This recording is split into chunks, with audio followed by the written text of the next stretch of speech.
बिस्मिल्लाहिर्रहमानिर्रहीम। इस टॉपिक पे मैं आपसे बात करने जा रहा हूँ, उसका नाम है सिप्राक्सिन 500 mg। इसमें जो दवा शामिल है वो है सिप्रोफ्लॉक्सासिन 500 mg। ये एक ब्रॉड स्पेक्ट्रम एंटीबायोटिक है, मुनासिब कीमत है, हर अच्छे मेडिकल स्टोर से दस्तयाब है। ओबीएस फार्मा ने इसे तख्लीक किया है। ये एक ब्रॉड स्पेक्ट्रम एंटीबायोटिक है। अब बात करते हैं इसके बेनिफिट्स की। अगर आपके प्रोस्टेट में कोई इन्फेक्शन हो जाए या स्वेलिंग हो जाए तो उसके लिए आप इसे इस्तेमाल कर सकते हैं। अगर आपको कोई सेक्सुअल डिजीज़ लाहक हो जाती है, यानी सेक्सुअल ट्रांसमिटेड डिजीज़ में इसे इस्तेमाल कराया जाता है, जैसे गनोरिया है, सिफिलिस है।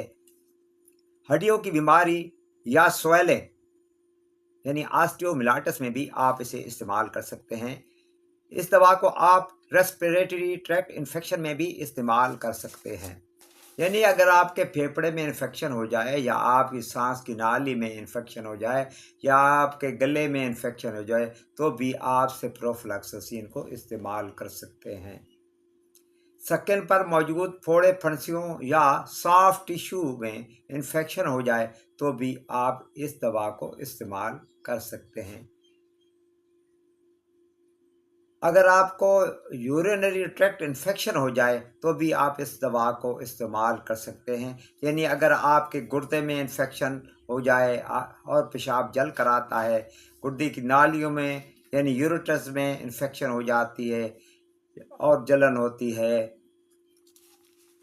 आपके मसाने में जलन होती है या इन्फेक्शन है और आपका पेशाब जल कर आता है और उसमें स्मेल आती है तो भी आप इस दवा को इस्तेमाल कर सकते हैं। या आपके गुर्दे या गुर्दे की नालियों या मसाने में कहीं भी कोई ज़ख्म हो जाता है तो भी आप सिप्रोफ्लॉक्सासिन को इस्तेमाल कर सकते हैं।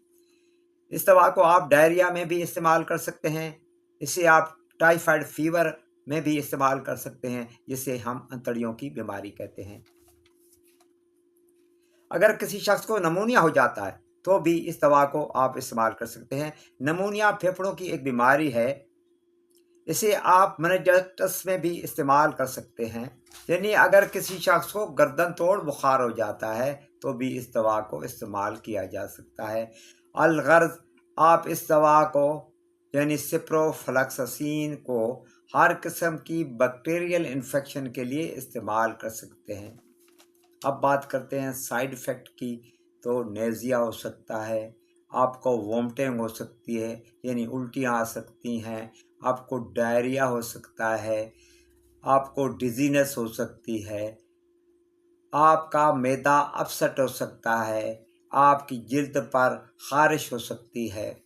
अब बात करते हैं इसकी डोज़ की। तो इसकी डोज़ एक गोली सुबह आपने लेनी है और एक शाम लेनी है।